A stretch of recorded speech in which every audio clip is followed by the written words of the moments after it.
When the sun sank beyond the misty hills, the valley fell silent, a cradle of fog and flickering hearths. It was a place where shadows gathered like old friends, where the coming of night was a blanket pulled over the world. But even in this deep quiet, a single point of light always appeared, wandering through the winding cobblestone streets. It was a small lantern held steady in the hands of a young girl named Lila. Every evening, without fail, she would walk the paths of the village, her little flame cutting through the gloom. She guided travelers who had lost their way, offered a comforting glow to those who felt afraid, and led her neighbors safely to their doors. The villagers loved her for this simple, unwavering act. They didn't just call her Lila. They called her the Keeper of Light, the girl whose flame was as much a part of the evening as the stars themselves. Her light was a promise that no matter how dark the night became, someone was always there, watching over them. One evening, the air grew heavy, and a soft rain began to fall, like silver threads stitching the sky to the earth. Lila pulled her blue cloak tighter around her shoulders, the raindrops whispering against the fabric. Her lantern cast a warm, golden circle around her feet as she walked. Near the old stone well in the center of the village square, a place worn smooth by generations of hands, she heard a faint, trembling sound. She moved closer, holding her lantern high. There, huddled against the cold, moss-covered stones, was a tiny kitten, no bigger than her hand. It was soaked to the bone, shivering not just from the cold, but from fear. Its fur was a dark gray, matted with rain, and its eyes were wide with fright. Lila's heart went out to the little creature. She knelt down, placing her lantern carefully on the edge of the well. The flame danced and flickered, casting a gentle light on her face as she unwrapped the warm, dry scarf from her neck. "It's okay," she whispered, her voice a soft murmur against the drumming of the rain. "Don't be afraid." She carefully scooped up the kitten, wrapping it snugly in her soft wool scarf. The little animal stopped trembling and pressed against the warmth she offered. "Even the smallest light can guide us through the dark," she said, more to herself than to the kitten. As she held it close, the kitten let out a soft, rumbling purr. And for a single, magical heartbeat, it felt as though the storm itself paused, holding its breath in the quiet, tender moment. But the peace was short-lived. The gentle rain transformed into a furious downpour. A sudden, violent gust of wind howled through the valley, a monstrous scream that seemed to tear through the very fabric of the night. It tore at Lila's cloak and whipped her hair across her face. The little flame inside her lantern, which had burned so faithfully for so long, sputtered once, twice, and then was extinguished. Darkness, absolute and suffocating, slammed down around her. The familiar shapes of the village, the cottages with their glowing windows, the winding paths, the ancient well all vanished as if they had never been. It was a different kind of dark than she had ever known. This wasn't the gentle, sleepy darkness of a peaceful night. It was a hungry, predatory blackness that swallowed everything.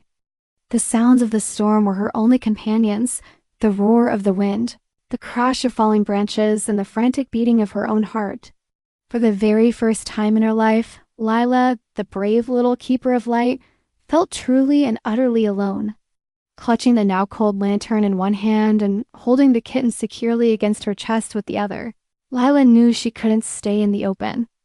The only shelter she could think of was the dense forest at the edge of the village. Taking a deep breath, she stepped off the path and into the trees. The darkness under the canopy was even deeper, and the wind's roar was muffled into a series of haunting echoes. Her breath rose in front of her in pale, ghostly clouds.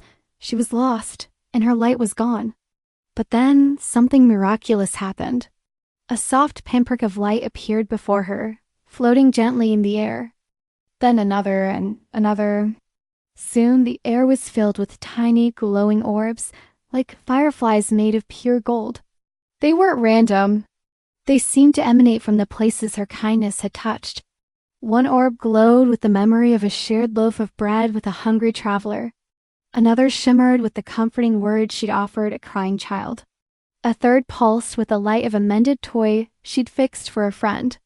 The entire forest began to glow, not with fire, but with the warm, golden echoes of her own heart, The darkness wasn't winning.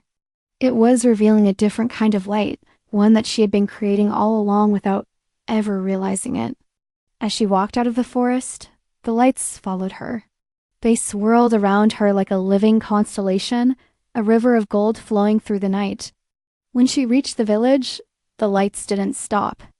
They soared into the air, hundreds of them, swirling high above the rooftops.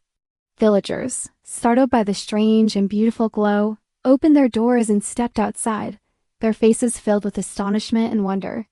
The golden orbs drifted through open windows, their light reflecting in the joyful tears that welled in people's eyes. The oppressive darkness that had gripped the valley was washed away, replaced by a brilliant, gentle radiance that seemed to come from everywhere at once. No lantern, no matter how big or bright, could ever have burned like this. Because this light wasn't born of fire or oil. It was born of compassion. It was the light of her heart, now shared with everyone. The storm still raged, but inside the village, it was as bright and as safe as day. By morning, the storm had finally exhausted itself, leaving behind a clean, rain-washed world. The sky was a pale, clear blue, and a gentle mist drifted through the valley. Lila sat on the stone steps outside her home, the little gray kitten now fast asleep, and purring contentedly in her lap. Her lantern rested beside her, its flame no longer needed. She watched as the first rays of sunlight spilled over the hills, painting the world in shades of peach and gold. The village was quiet, but it was a different kind of quiet now, one filled with peace and gratitude. No one who had seen it would ever forget the night the light went out, only to be replaced by something far more powerful. They would never forget the night that a little girl's kindness brought the dawn hours before the sun even rose. So, whenever you feel that the world around you has grown cold and the shadows feel too heavy to bear, remember the story of Lila and her lantern. Remember that the brightest light doesn't always come from a flame that can be extinguished by the wind. Sometimes the most powerful light, the one that can truly chase away the darkness, comes from within you. Just close your eyes for a moment, think of one small act of goodness, and let your own kindness shine.